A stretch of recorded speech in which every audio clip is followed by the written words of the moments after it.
Pernahkah Anda merasa bahwa kebaikan hati dan kejujuran justru membuat Anda tertinggal, sementara mereka yang licik dan manipulatif melesat maju, meraih kesuksesan yang seharusnya bisa Anda capai? Dunia ini memang tidak selalu adil. Terkadang, untuk bertahan dan meraih kemenangan, kita perlu menerapkan strategi yang mungkin tampak kejam, namun sebenarnya syarat dari manfaat. Sebelum kita mengupas tuntas rahasia ini, saya mohon dengan sangat, berikan dukungan Anda dengan menekan tombol like, membagikan video ini kepada teman-teman Anda, dan jangan lupa untuk subscribe. Saat ini, jumlah like dan komentar masih bisa dihitung dengan jari. Dukungan kecil dari Anda sangat berarti bagi kami untuk terus menghadirkan konten-konten informatif seperti ini. Mari kita mulai perjalanan ini bersama-sama. Nomor 1. Buat orang lain meremehkan Anda. Jangan pernah menunjukkan semua kelebihan Anda di awal. Jika Anda membuka semua kartu, orang lain akan siap menghadapi Anda. Sun Tzu mengajarkan untuk pura-pura lemah, agar lawan menjadi lengah. Saat mereka merasa aman, disitulah Anda menunjukkan kekuatan Anda yang sebenarnya. Ini bukan soal menjadi munafik, tapi soal strategi. Misalnya, dalam dunia bisnis, perusahaan kecil yang tampak tidak berarti diam-diam mengembangkan teknologi revolusioner. Ketika saatnya tiba, mereka meluncurkan produk yang menggebrak pasar, membuat pesaing terkejut dan tidak siap. Dengan sengaja, profil rendah, Anda bisa fokus membangun tanpa gangguan dan muncul sebagai pemenang ketika waktunya tepat. Yang kedua, kuasai emosi lawan. Emosi adalah kelemahan terbesar manusia. Jika Anda bisa membuat lawan marah atau panik, mereka akan kehilangan kendali. Sun Tzu mengajarkan, orang yang marah mudah dikalahkan. Jadi, picu emosi lawan Anda. Biarkan mereka bereaksi tanpa berpikir. Sementara itu, Anda tetap tenang dan kendali penuh ada di tangan Anda. Contohnya, dalam debat politik, salah satu taktik yang sering digunakan adalah memancing emosi lawan. Saat lawan mulai emosi, argumennya menjadi tidak terstruktur dan lebih mudah dikalahkan. Dalam kehidupan sehari-hari, ini juga berlaku. Misalnya, dalam negosiasi bisnis. Jika Anda bisa membuat lawan Anda frustasi atau tidak sabar, Anda bisa mengarahkan hasil diskusi sesuai keinginan Anda. Nomor 3. Serang saat mereka paling lemah. Orang paling lemah saat mereka merasa aman. Sun Tzu berkata, seranglah ketika lawanmu lengah.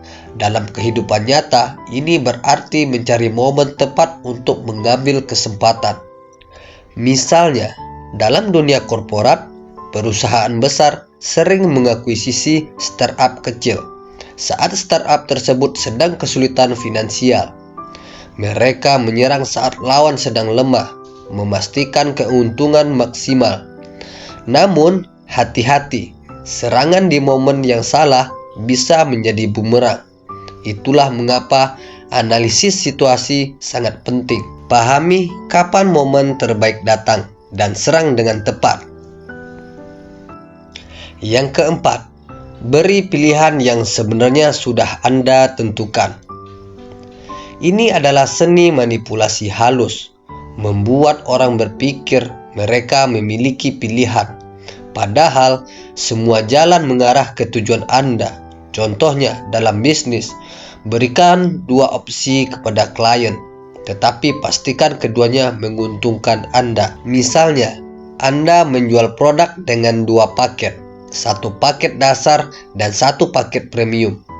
Anda sengaja mendesain paket dasar terlihat kurang menarik, sementara paket premium terlihat jauh lebih menguntungkan.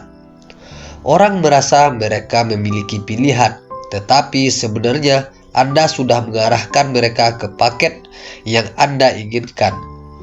Dalam kehidupan sehari-hari, ini juga sering terjadi. Orang tua yang memberikan pilihan kepada anaknya, "Kamu mau makan sekarang atau setelah menonton kartun?" Padahal intinya anak harus makan. Seni memberi pilihan adalah tentang mengendalikan hasil tanpa terlihat memaksa. Orang merasa bebas memilih, tetapi sebenarnya Anda yang mengendalikan arah keputusan mereka. Nomor 5. Tahu kapan harus mundur. Kadang, mundur adalah strategi terbaik. Terus maju tanpa berpikir bisa membuat Anda kelelahan dan kalah. Mundur bukan berarti kalah, tetapi soal mengatur ulang. Seperti anak panah yang ditarik mundur sebelum melesat lebih jauh. Dalam sejarah perang, ada banyak contoh di mana mundur justru menjadi kunci kemenangan. Pasukan Rusia saat melawan Napoleon mundur jauh ke dalam negeri, memancing pasukan Prancis untuk masuk lebih dalam dan akhirnya kalah karena logistik yang hancur. Dalam kehidupan, ini juga berlaku. Kadang berhenti dari pekerjaan yang tidak membuat Anda berkembang atau mundur dari hubungan yang toksik bukan tanda kegagalan, tetapi keputusan bijak untuk menjaga energi dan fokus Anda untuk hal yang lebih baik. Intinya adalah tahu kapan harus bertahan dan kapan harus mundur adalah seni bertahan hidup yang penting. Nomor 6. Manfaatkan kelemahan orang lain. Setiap orang memiliki celah. Sun Tzu mengajarkan untuk melihat celah itu, bukan untuk menjatuhkan mereka, tetapi untuk menyusun strategi yang membuat Anda tetap di atas angin. Dalam dunia bisnis, pesaing yang memiliki kelemahan di satu area bisa menjadi peluang besar. Misalnya, jika pesaing Anda lemah dalam layanan pelanggan, Anda bisa fokus memperkuat layanan Anda untuk menarik pelanggan mereka. Namun, ini bukan hanya soal bisnis. Dalam hubungan sosial, memahami kelemahan orang lain bisa membantu Anda membangun hubungan yang lebih kuat.